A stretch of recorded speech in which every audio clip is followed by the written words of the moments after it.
So this is who's still on the Lakers. This projection, it's still technically a projection because the Lakers, they need to renounce all their free agents in order to truly have maximize their cap space. But right now, it makes no sense to renounce Julius Randle. So as of now, Julius Randle has a $12.4 million cap hold, and the Lakers are gonna hold on to that until any decision is made between James, George, any of the stars that they're going after. Because if one of them doesn't want to come, then bringing back Julius Randle makes a lot more sense. Right now, with the Julius Randle cap hold, they have approximately $47.9 million in cap space. It's not enough to give both Paul George and LeBron James max contracts. You can max out one of them, but some changes need to be made, obviously. So the other big player who could be moved is Luol Deng. He has 2 years, 36 point something million left. So trading him is going to be costly. It's not going to be easy for the Lakers, but there is going to be a market, I think, out there. A couple teams out there that do have cap space. Very few, but that might be willing to take on Deng, provided they get some draft compensation or young players. Could include the Atlanta Hawks, Sacramento Kings, Chicago Bulls.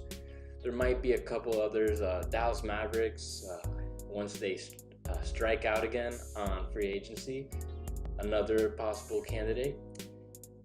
So that would be the more logical choice. But at the end, the Lakers aren't going to do anything. They're not going to make any decision on Luol Deng or Julius Randle until they get commitments from LeBron James and or Paul George.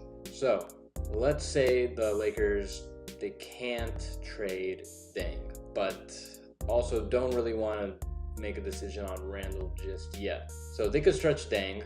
He's got a $7.3 million cap hit. That would be there for the next 5 years, though.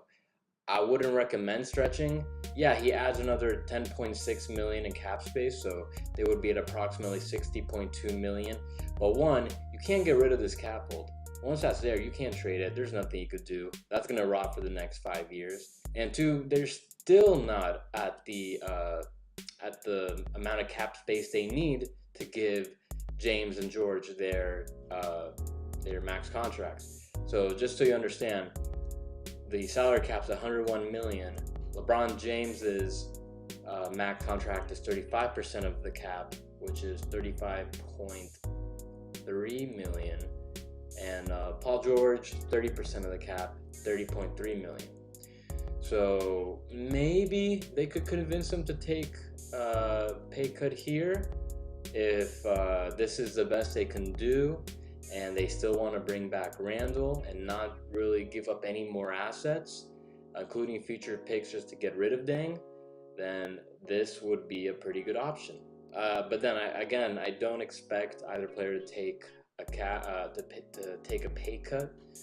So what else can we do? The next thing you could do is trade Deng. Like I said, it's going to be very costly. In my opinion, it would take 2 future first-round picks to convince a team like the Hawks or the Kings or the Mavs, Bulls, to take on Luol Deng. And yeah, it won't hurt. You know, they're rebuilding. I don't think it's going to be that simple, knowing that they would be taking on Deng. Lakers are gonna get this super team, presumably. If they do trade Deng, you know, this is a bare minimum. Let's say they trade future picks, not this current pick, not any of these players, but the minimum they're able to do is trade Deng with future picks. This would be good enough to give both James and Paul George their maxes. That's $67.5 million in cap. You can max out both players, and you can still match any contract on Julius Randle or go over the cap to sign him. So that works. So as you could see, you still got the Randle cap hold. LeBron got his max, and Paul George got his max, 30%, 35% respectively. and they still got 1.9 million to spend, and of course they've got their room mid-level of 4.4 million. So this scenario I can really see happening. If the Lakers do end up getting LeBron and George, I do think this is the scenario they'll be going after. Of course, they can decide to hold on to Deng instead and just renounce Randle, but Randle's just too valuable. And maybe the fit's not quite there with Randle and having George and James. Same thing can be said about Ball and Ingram. I would imagine that LeBron, like what he did in Cleveland, he's gonna want these assets that he can flip later for another piece. That's where the interesting part comes in of Kawhi Leonard, how he plays into this. Now, Kawhi, he can get to the Lakers before or after LeBron James or Paul George make decisions. I think it's going to be a little too early in the first week or two of free agency to see Kawhi get moved to Spurs to make a decision that quickly, which could be a problem for the Lakers, because if I was LeBron James, I wouldn't join the Lakers unless Kawhi's also there. I think the Kawhi, George, LeBron trio would definitely convince me. But that's not to say that I still wouldn't join, because if they still have Ingram and Ball and Randle and Kuzma and Hart and some more picks to move around, then they can definitely still make a trade later. But let's say in this scenario that James and George already committed and Kawhi is like on his way later. Maybe the Lakers pull out some leverage in negotiation with the Spurs. Like, hey, we think we're an attractive destination for Kawhi Leonard. Take your chances, but we think that once he hits free agency, a very high likelihood he'll decide to come with us. What the Lakers could try to do in that case is they can try to do some type of deal that obviously would include Brandon Ingram. Maybe Randle sign and traded to the Spurs. The Spurs will not have cap space, but maybe they'll be interested in Randle.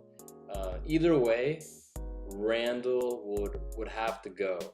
So I say Randle renounced in this case, where let's say the Lakers have a trade set to bring in Kawhi. They're not going to have enough cap space with Randle's $12 million hold to just trade Ingram. They would also probably need to trade Ball as well, and a couple more pieces to make salaries fit, which doesn't really make it seem worth it. So if the Lakers do need to make some sacrifices, if they're going to make this pipe dream possible, just renouncing Randle or sign and trading him, they can do a sign and trade with him alongside Ingram. I think that's a pretty fair deal. This would work with the 14.3 by not having Randle count against the cap, so whether he's signed and traded or renounced. Either way, the ball is set for Ingram to be at the bare minimum, just Ingram traded for Leonard. Obviously, I imagine there'd be more to it, but how all three can come to the Lakers while LeBron and George also get maxes. So as you can see, no more Deng, no more Randle, no more Ingram. You still got Kuzma and Hart and Thomas Bryant and Zubac, and then you got Leonard making his $20.09 million for next year. And they still have about $49,000. They're under the salary cap, and they still got the room MLE to spend on some more veterans. I'm sure they'll get a lot of discounted veterans.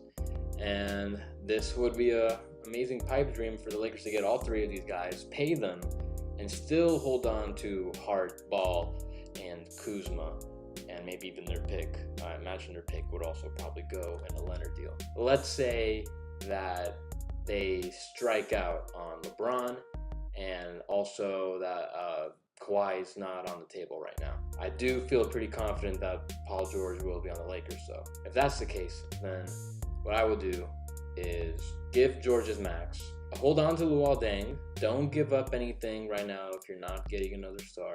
Get Randle back at hopefully no one gives him a max contract. 18 million. I put 18 million as like the maximum, I would think, because I don't think the Lakers would want to bring him back at anything more than that. Let's just say 18 million. This is going to affect their flexibility for next year. They fill up the roster, bring back Lopez and Thomas with the remaining cap space, and now you pretty much have a full roster. You still got your room MLE, and then this is next summer. These are next summer salaries. So this would be Paul George with a 5% raise. This would be Randle having an 8% raise if he resigned with the Lakers. And then all the other contracts are updated. Next year's salary cap is projected to be $108 million. I think next year would make more sense to trade Deng with assets, because they probably wouldn't have to give as much as they would now, because, you know, Deng, now he's kind of an expiring contract. And as you can see with the 108 projection, 30% max next year is going to be 32.4, which is what the Lakers can offer to some free agents next year, such as Kawhi and Klay Thompson and Jimmy Butler. And then the 35% max, in case, you know, LeBron does a 1-year deal, maybe he's available again next year, 37.8 million. So the Lakers are pretty much there. They're just under the max, but just gotta do a little more tweaking. In this scenario, hold on to their assets, still get a star, and remain flexible for next year.